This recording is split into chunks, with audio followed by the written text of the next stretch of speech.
Have you ever wondered how to get a really good acoustic guitar recording at home? Or maybe you've already tried it with less than stellar results and you're looking to improve upon your sound quality? The good news is it's actually a lot easier than you think, and I think it's best to start with just a single microphone. You can pick any mic you already have, and I guarantee you can get a good acoustic guitar recording at home with your current gear. Now, make sure you guys stick around to the end of this video, because at the end of this video, we're going to be doing a blind test. I'm going to shoot out all three of these microphones, and I want to see if you guys can guess which is which. If you're anything like me, you've maybe already searched the internet and tried to find the best mic for recording acoustic guitar. Now, I'm here to tell you the one you have currently is the best mic. You've probably come across a couple of different types of microphones, the most common being dynamic or condenser microphones. And in the condenser microphone world, we've got either large diaphragm condensers or small diaphragm condensers. Now, I've got all three of those right here.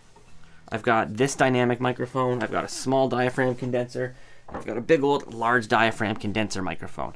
We're going to use the same technique with all three mics just to prove to you guys that you can get good results no matter what mic you have. So first off, I have a very basic dynamic microphone here. I actually couldn't find my SM57, so I went even more budget. This is a Samsung microphone I purchased about 20 years ago, so it's like as budget as it gets. I haven't ever heard this on an acoustic. Today is going to be my first time listening to it, but I'm so sure that we can get a very good usable sound with it. The second microphone we'll be hearing today is a Rode M5. This is a pencil condenser or a small diaphragm condenser microphone that I picked up in a set a couple of years ago for about $260 Canadian. Lastly, I'll be demonstrating using a large diaphragm condenser, and the only one I actually own is this Townsend Labs Sphere modeling microphone, so I'm just going to pick some large diaphragm model on this, and we're going to use that as our example too.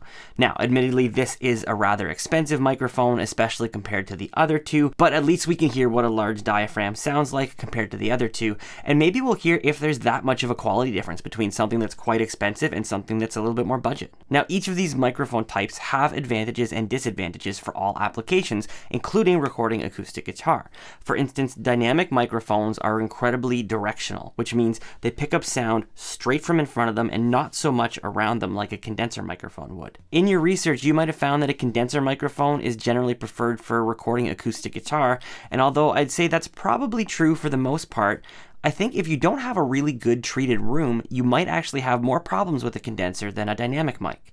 The nice thing about this is it's going to reject more sound from the room and going to pick up more directly what's in front of it. So this could actually be your best option. Don't write it off. Especially if you already own a microphone like this. So anything like this, an SM57 or an SM58. Try it before you run out and buy a new microphone. Now, small diaphragm condensers are what you might most commonly associate with recording acoustic guitar.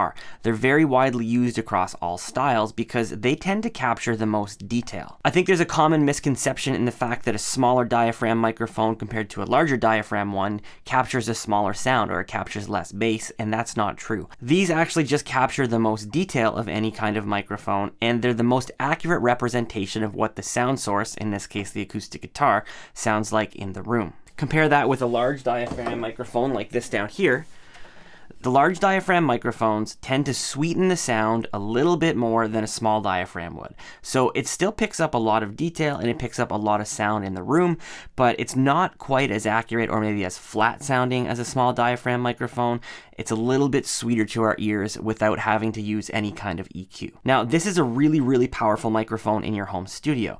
If you don't already have a microphone, this might be your best choice because you can record anything with it, from vocals to acoustic guitar to all kinds of acoustic instruments and even electric guitars, or you could use it for overheads on drums, things like that. The first mic we're going to look at is this Samsung dynamic microphone because it's the least expensive and you very likely have a dynamic microphone kicking around at home.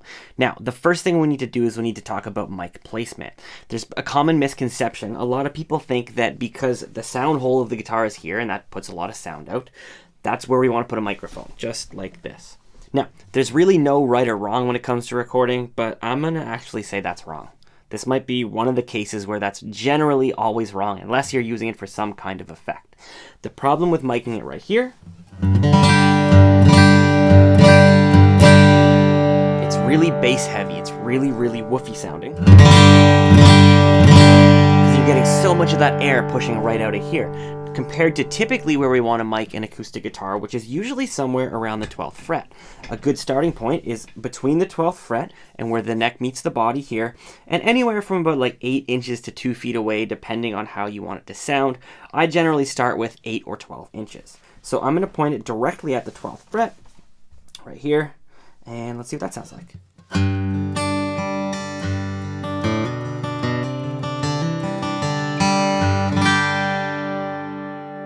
Already that's pretty good. It definitely has less low end than here, and maybe it has a little bit less low end than you'd like, but it's really easy to adjust for that. If you find that's a little too thin, you can just move yourself or the microphone this way a little bit so that the mic is now pointing a little bit more towards the body of the guitar. And the more you move it that way, the more low end you get. So if I start all the way back at the 12th fret, and I move,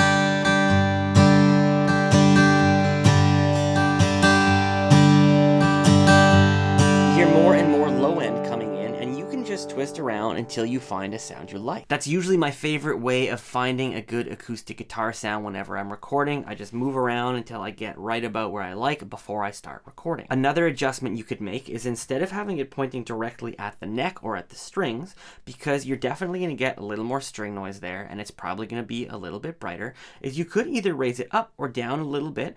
They're really similar sounding, and you could even point it at the shoulder of the guitar up here. So now I'm pointing more at the shoulder of the guitar here, and let's hear how that sounds.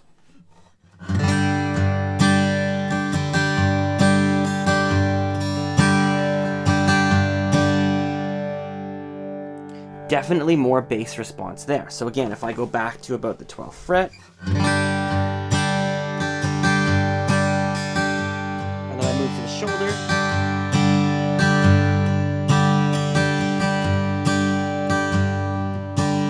more bass as I move towards the sound hole.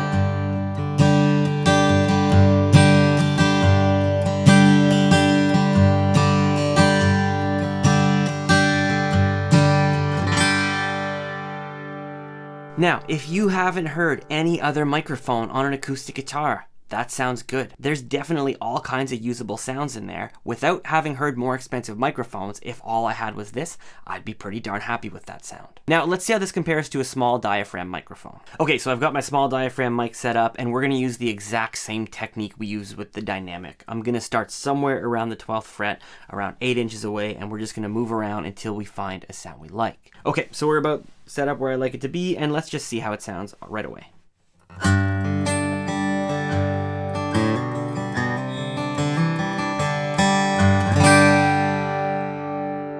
So right away, that has so much more detail than the dynamic microphone had. It almost sounds like we just lifted a blanket off of something and we're hearing everything that this guitar has to offer. Not that it's better or worse, it's just different. Now, I can do the same thing. I can move a little bit more towards the body if I want more bass.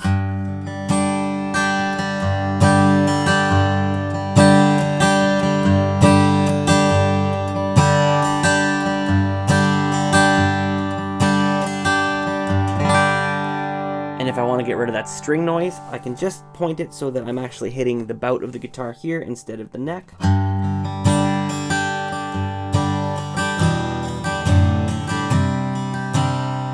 That's a little too much bass for me. I'm going to switch back to this.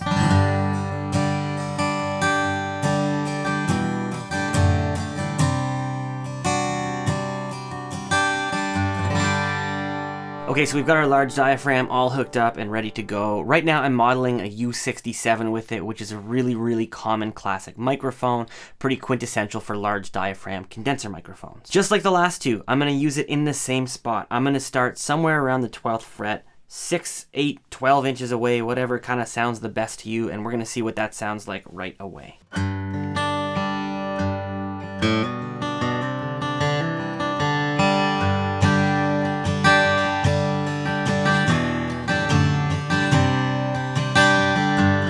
So that sounds pretty darn good to me. It's a little bit less detailed, I think, than the last microphone, but it is a little bit sweeter sounding. It's kind of like it's already been EQ'd a little bit or processed a little bit, and I'm actually not running any kind of processing on this. I'm running into my interface, bypassing all of the unison preamps. We're just using the straight preamp in the universal audio, and no compression, no EQ, no reverb, no nothing. Now, same thing. If I just adjust a little bit towards the body,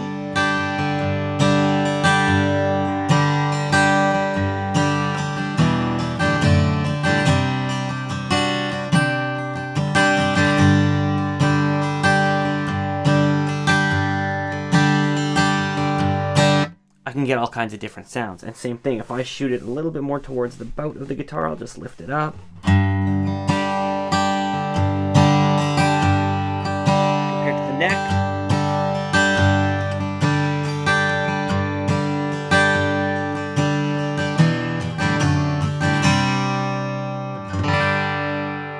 So you can see all three microphones have their place. I think they all sounded pretty darn good. I think there's a couple ways you could look at this. If you're going to be doing acoustic guitar only, specifically just that, I think I would probably go with some kind of a small diaphragm condenser.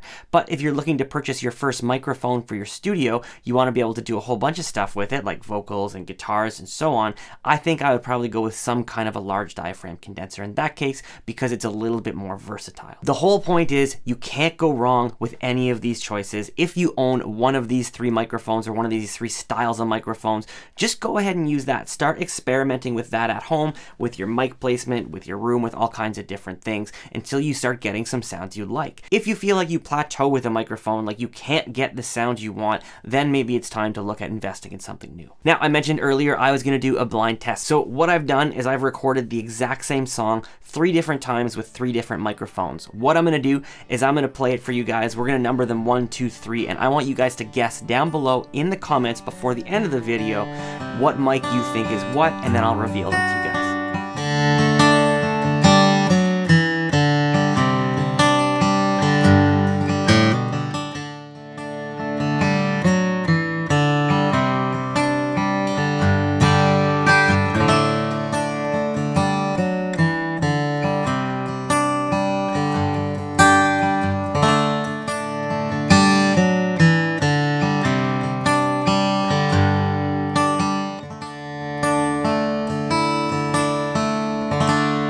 What do you guys think? Was it super easy to tell the difference? Do you think you got all 3? Do you think maybe you got 1, or were you completely unsure about all of them? So, number 1 was the dynamic mic. Number 2 was the large diaphragm condenser, and number 3 was the small diaphragm condenser. Now what's crazy is, even though I played them and I knew what was what, by the time I got everything into the video editing software, I had to go back to remind myself which one was which. I think the most obvious was the small diaphragm, although I really don't think the dynamic sounded all that bad compared to the $2,000 Townsend Labs Sphere mic. So I think it just goes to show you that any mic can sound good. I didn't think that Samson mic was going to sound very good at all, and I was quite pleasantly surprised. Now, if you want to learn more about recording acoustic guitar, specifically what I call the hierarchy of recording acoustic guitar, which is all the things that are actually probably more important than your microphone choice or your interface or your preamp or all those things that we spend a lot of time on, click right here to watch that video. As always, guys, thank you so much for your time and attention in such a noisy world, and until next time, get out there, play your guitar, and make some music.